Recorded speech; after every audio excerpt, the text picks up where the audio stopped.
Welcome back to my channel Alfina an aesthetic lifestyle. അപ്പോൾ എല്ലാവരും wait ചെയ്തിരുന്ന ഫസ്റ്റ് അലോട്ട്മെന്റ് പബ്ലിഷ് ചെയ്തിട്ടുണ്ട്. നിങ്ങൾ LBSന്റെ വെബ്സൈറ്റിൽ കയറിയതിനു ശേഷം നോക്കിക്കഴിഞ്ഞാൽ നിങ്ങൾക്ക് കാണാൻ സാധിക്കുന്നതാണ്. LBSന്റെ വെബ്സൈറ്റിൽ പറഞ്ഞിരിക്കുന്ന നോട്ടിഫിക്കേഷൻസ് ആദ്യം എല്ലാവരും ഒന്ന് വായിച്ചു നോക്കുക. അതിനുശേഷം മാത്രം അത് ബേസ് ചെയ്ത് ഇനി ഓപ്ഷൻസിന് എന്തെല്ലാം ചെയ്യാൻ പറ്റും, അലോട്ട്മെന്റ് ചെയ്ത കുട്ടികൾ ഇനി എന്തൊക്കെയാണ് ചെയ്യേണ്ടത് എന്ന് ക്ലിയർ ആയിട്ട് അതിൽ കൊടുത്തിട്ടുണ്ട്.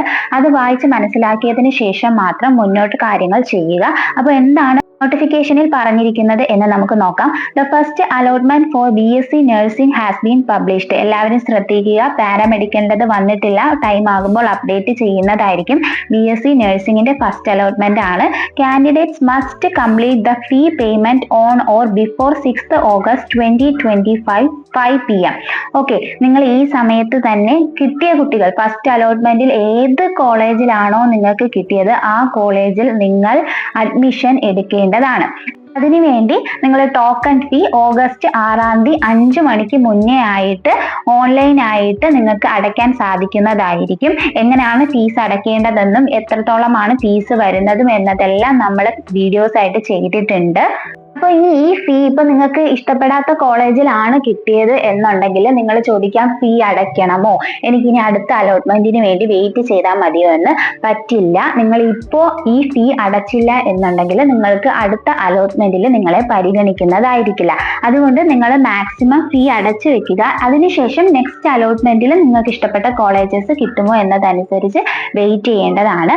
അതോടൊപ്പം ഞാൻ ഓൾറെഡി പറഞ്ഞ കാര്യമാണ്, നമുക്ക് ഓപ്ഷൻസ് വെക്കുന്ന സമയത്ത് ഇഷ്ടപ്പെട്ട കോളേജസ് പ്രയോറിറ്റി ചെയ്ത് വെക്കണം എന്നുള്ളത്.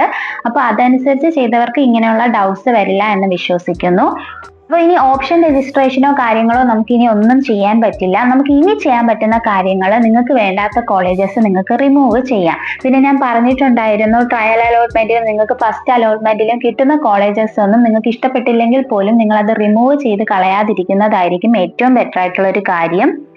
ഇനി കോളേജസ്, അതായത് ഇനി LBS അപ്രൂവ് ചെയ്യുന്ന കോളേജസ് ലിസ്റ്റുകൾ നമുക്ക് ഇപ്പോഴും വെബ്സൈറ്റിൽ ആഡ് ആയിട്ടുണ്ട്. ഇനി കുറച്ച് കോളേജസ് ആഡ് ആയിട്ടുള്ള കോളേജസ് നിങ്ങളുടെ ഓപ്ഷൻസ്, അല്ലെങ്കിൽ നിങ്ങൾക്ക് ഓപ്ഷൻസ് വെക്കാൻ ഇപ്പോൾ ആയിട്ട് പറ്റുന്നതായിരിക്കും.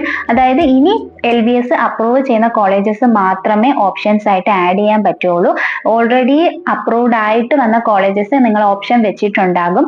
ഇനി അതിലൊന്നും ചെയ്യാൻ സാധിക്കില്ല. ഇനി നമുക്ക് ഉള്ള ഓപ്ഷൻസിന്റെ റീഅറേഞ്ച്മെന്റും റിമൂവലും മാത്രമാണ് ചെയ്യാൻ വേണ്ടി സാധിക്കുന്നത്. അതുപോലെ തന്നെ LBS ഇനി ഏതെങ്കിലും കോളേജസ് അപ്രൂവൽ ചെയ്യുവാണ് എന്നുണ്ടെങ്കിൽ അത് ആഡ് ചെയ്യാൻ സാധിക്കും.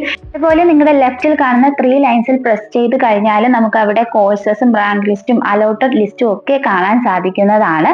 അലോട്ടഡ് ലിസ്റ്റ് പ്രസ് ചെയ്ത് കഴിഞ്ഞാൽ നിങ്ങൾക്ക് അവിടെ ഏത് കോഴ്സ്, നമുക്കിപ്പോൾ BSc നഴ്സിംഗ് ആണ് വന്നിരിക്കുന്നത്. അപ്പോൾ BSc നഴ്സിംഗ് നിങ്ങൾക്ക് ഇഷ്ടപ്പെട്ട കോളേജസ്, നിങ്ങൾ കൊടുത്തിട്ടുള്ള കോളേജസ് നിങ്ങൾക്കാണ് അറിയുന്നത്. അതനുസരിച്ച് ആ കോളേജസിൽ എത്രത്തോളം ലാസ്റ്റ് റാങ്കിൽ വരെ കുട്ടികളെ സെലക്ട് ചെയ്തിട്ടുണ്ട് എന്നുള്ളത് നിങ്ങൾക്ക് സ്വയം മനസ്സിലാക്കാൻ പറ്റുന്നതായിരിക്കും. അപ്പോൾ ഞാനിപ്പോൾ ഇവിടെ ഏതെങ്കിലും ഒരു കോളേജ് സെലക്ട് ചെയ്യുകയാണ്. നിങ്ങൾ ഓപ്ഷൻസ് ഏതൊക്കെ കോളേജസിൽ വെച്ചിട്ടുണ്ടോ അതനുസരിച്ച് നിങ്ങളും സെലക്ട് ചെയ്യാൻ വേണ്ടിയിട്ട് ശ്രദ്ധിക്കുക. ഇപ്പോൾ ഞാനിവിടെ ശ്രീ ഗോകുലം നഴ്സിംഗ് കോളേജ് വെഞ്ഞാറമൂട് തിരുവനന്തപുരം എടുത്തു കഴിഞ്ഞാൽ അവിടെ ആപ്ലിക്കേഷൻ നമ്പറും കുട്ടികളുടെ പേരും, അതുപോലെ ഏത് കോട്ട, കാറ്റഗറി കോട്ട വഴിയാണോ സ്റ്റേറ്റ് മെറിറ്റ് കോട്ട വഴിയാണോ കുട്ടികൾക്ക് കിട്ടിയിട്ടുള്ളതും, എത്രാമത്തെ അലോട്ട്മെന്റ് ആണ് ഇപ്പോൾ വന്നിരിക്കുന്നത്, ഫസ്റ്റ് അലോട്ട്മെന്റ് ആയതുകൊണ്ടാണ് അവിടെ 1 എന്ന് കാണിച്ചിരിക്കുന്നത്. അതുപോലെ തന്നെ ഇൻഡെക്സ് മാർക്കും റാങ്കും കാണിച്ചിരിക്കുന്നുണ്ട്. ലാസ്റ്റ് എത്ര ഇൻഡെക്സ് മാർക്കുള്ള കുട്ടികൾക്കാണ് കിട്ടിയിരിക്കുന്നത് എന്നുള്ളതും ഇതിനകത്ത് നമുക്ക് കാണാൻ സാധിക്കുന്നതാണ്. കാറ്റഗറി ബേസിൽ ST കാറ്റഗറിയിൽ 255 ഇൻഡെക്സ് മാർക്കുള്ള കുട്ടികൾക്ക് കിട്ടിയിട്ടുണ്ട്. അപ്പോൾ കുറേ പേർക്ക് ഡൗട്ട് വരും, അപ്പോൾ ബാക്കിയുള്ള കാറ്റഗറിയിലുള്ള കുട്ടികൾക്ക് കിട്ടില്ലേ എന്നുള്ളത്. അപ്പോൾ കാറ്റഗറി ബേസ് ആയിട്ട് എങ്ങനെയാണ് റിസർവേഷൻ വരുന്നതെന്നും എങ്ങനെയാണ് ലാസ്റ്റ് ഇൻഡെക്സ് മാർക്ക് കാൽക്കുലേറ്റ് ചെയ്യുന്നതും അതുമായിട്ട് ബന്ധപ്പെട്ട ഓൾറെഡി നമ്മൾ ഗവൺമെന്റ് സീറ്റിന്റെ അഡ്മിഷൻ ചാൻസസും സെൽഫ് ഫിനാൻസിങ് കോളേജസിന്റെ അഡ്മിഷൻ ചാൻസസ് ഒക്കെ നമ്മൾ ചെയ്തിട്ടുണ്ട്. അത് കാണാത്തവർ അതുകൂടി ഒന്ന് ചെന്ന് കണ്ടു നോക്കുക. അതുപോലെ നമുക്ക് റാങ്ക് ലിസ്റ്റ് മനസ്സിലാക്കാൻ പറ്റുന്നതാണ്. ഇപ്പോൾ വന്നിരിക്കുന്നത് നഴ്സിംഗ് ആയതുകൊണ്ട് തന്നെ റാങ്ക് ലിസ്റ്റ് ഫസ്റ്റില് NUMLPY എന്ന് കൊടുത്തിരിക്കുന്ന അത് സെലക്ട് ചെയ്തതിന് ശേഷം ഇവിടെ നിങ്ങളുടെ കാറ്റഗറി ബേസിൽ ഏതാണോ, നിങ്ങളുടെ സ്റ്റേറ്റ് മെറിറ്റ് ബേസിൽ ഏതാണോ നിങ്ങൾക്ക് വേണ്ടത് അത് നിങ്ങൾ ആഡ് ചെയ്യുക. ഞാനിപ്പോൾ ഒരു ഷെഡ്യൂൾഡ് കാസ്റ്റിലെ എത്രത്തോളം കുട്ടികൾക്ക് കിട്ടിയിട്ടുണ്ട്, അവരുടെ ലാസ്റ്റ് ഇൻഡെക്സ് മാർക്ക് ഏതാണ് എന്നുള്ളത് നോക്കാൻ വേണ്ടിയിട്ട് ഷെഡ്യൂൾഡ് കാസ്റ്റ് ആണ് എടുത്തിരിക്കുന്നത്. അപ്പോൾ അതിൽ നിങ്ങൾക്ക് സ്ക്രോൾ ചെയ്ത് നോക്കി കഴിഞ്ഞാൽ കാണാൻ സാധിക്കും. ലാസ്റ്റ് ഒരു 255 ആ റേഞ്ചിലുള്ള മാർക്കിലുള്ള കുട്ടികൾക്കൊക്കെയാണ് കിട്ടിയിരിക്കുന്നത്. അതുപോലെ നിങ്ങളുടെ കാറ്റഗറി ബേസിൽ ഓരോ കോളേജിലും ലാസ്റ്റ് എത്രയാണ് കിട്ടിയിട്ടുള്ളത് എന്ന് നിങ്ങൾക്ക് സ്വയം മനസ്സിലാക്കാം. അപ്പോൾ ഇപ്പോൾ അലോട്ട്മെന്റിൽ വരാത്ത കുട്ടികൾ ഇനി വിചാരിക്കും നെക്സ്റ്റ് ഇനി സെക്കൻഡ് അലോട്ട്മെന്റിൽ എനിക്ക് കിട്ടുകയോ ഇല്ലയോ ചെയ്യുമോ എന്നുള്ളത്. അപ്പോൾ നിങ്ങൾ അങ്ങനെ ടെൻഷൻ അടിക്കേണ്ട കാര്യമില്ല. ഈ ഫസ്റ്റ് അലോട്ട്മെന്റ് കിട്ടുന്ന കുട്ടികൾക്ക് തന്നെ ഇഷ്ടപ്പെടാത്ത കോളേജസ് ഉണ്ടെങ്കിൽ അവരത് ഓപ്ഷൻസ് റീഅറേഞ്ച് ചെയ്യുന്ന സമയത്ത് ആ കോളേജിൽ സീറ്റ് വാക്കൻസി വരുമ്പോൾ ബാക്കി കിട്ടാത്ത കുട്ടികൾ അതിൽ അലോട്ടഡ് ആവാനുള്ള ചാൻസസ് ഉണ്ട്. അപ്പോൾ നമുക്ക് ഒരു ചാൻസ് കറക്റ്റ് ആയിട്ട് പ്രെഡിക്റ്റ് ചെയ്ത് പറയാൻ പറ്റില്ല. നമുക്ക് അഡ്മിഷൻ ചാൻസസ് മാർക്ക് ബേസ് ചെയ്ത് എങ്ങനെ കിട്ടും എന്നുള്ളത് മാത്രമേ നമുക്ക് പ്രെഡിക്റ്റ് ചെയ്ത് പറയാൻ വേണ്ടി സാധിക്കുകയുള്ളൂ. അപ്പോൾ നിങ്ങൾക്ക് ഫസ്റ്റ് അലോട്ട്മെന്റിൽ ഏതൊക്കെ കോളേജസിലാണ് കിട്ടിയിട്ടുള്ളത് എന്നുള്ളതൊന്ന് കമന്റ് സെക്ഷനിൽ പറയുക. അതുപോലെ ഈ പേജിൽ തന്നെ നമുക്ക് കാണാൻ സാധിക്കുന്ന ഒന്നാണ് കോഴ്സസ് എന്ന് പറഞ്ഞിട്ട്. അപ്പോൾ പല കുട്ടികളും ഓരോ കോഴ്സിനെ പറ്റിയിട്ട് മനസ്സിലാക്കിക്കൊണ്ടിരിക്കുന്ന സമയമായിരിക്കും. അപ്പോൾ നിങ്ങൾക്ക് LBS IT തന്നെ കോഴ്സസിനെ പറ്റിയിട്ടുള്ള ഡീറ്റെയിൽസ് ഉണ്ട്. ഇതും നിങ്ങൾ വായിച്ചു നോക്കുക. അതുപോലെ ഏതെങ്കിലും കോഴ്സസിന്റെ ഡീറ്റെയിൽസ് ഞാൻ വീഡിയോ ആയിട്ട് ചെയ്യണമെന്നുണ്ടെങ്കിൽ അതുകൂടി നിങ്ങൾ കമന്റ് സെക്ഷനിൽ അറിയിക്കുക കേട്ടോ. ഫസ്റ്റ് അലോട്ട്മെന്റിൽ കിട്ടിയ എല്ലാ കുട്ടികൾക്കും ഓൾ ദി ബെസ്റ്റ്. ആൻഡ് കുട്ടികൾ ടെൻഷൻ അടിക്കേണ്ട കാര്യമില്ല. നിങ്ങൾക്ക് ഇഷ്ടപ്പെട്ട കോളേജസ് ഒന്നുകൂടി റീഅറേഞ്ച് ചെയ്യുക. റീഅറേഞ്ച് ചെയ്യുന്ന കുട്ടികൾ സേവ് കൊടുത്തിരിക്കണം.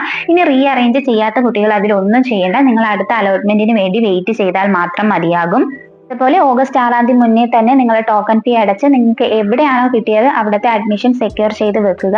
പിന്നെ കുറെ പേരുടെ ഡൗട്ട്സ് ആണ്, അവിടെ സെക്യൂർ ചെയ്ത് വെച്ചതിന് ശേഷം സെക്കൻഡിലോ തേർഡിലോ വേറെ അലോട്ട്മെന്റ് കിട്ടിക്കഴിഞ്ഞാൽ അങ്ങോട്ടേക്ക് മാറാൻ പറ്റുമോ എന്നുള്ളത്.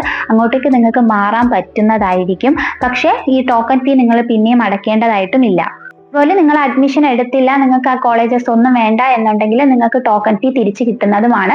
അതുമായി ബന്ധപ്പെട്ട വീഡിയോസ് എല്ലാം നമ്മൾ ചെയ്തിട്ടുണ്ട്. അത് കാണാത്തവർ അതുകൂടെ ചെന്ന് കണ്ടു നോക്കുക. വീഡിയോ ഹെൽപ്ഫുൾ ആയിട്ടുണ്ടെങ്കിൽ ലൈക്ക് ചെയ്യുക, വീഡിയോ ഒന്ന് ഹൈപ്പ് ചെയ്യുക, അതോടൊപ്പം നിങ്ങളുടെ ഫ്രണ്ട്സിലേക്ക് ഈ ഇൻഫർമേഷൻസ് പാസ് ചെയ്യുക. അപ്പോൾ നെക്സ്റ്റ് വീഡിയോ ആയിട്ട് നമുക്ക് ഉടനെ തന്നെ കാണാം. അതുവരേക്കും ഓക്കെ, ബൈ, താങ്ക് യു.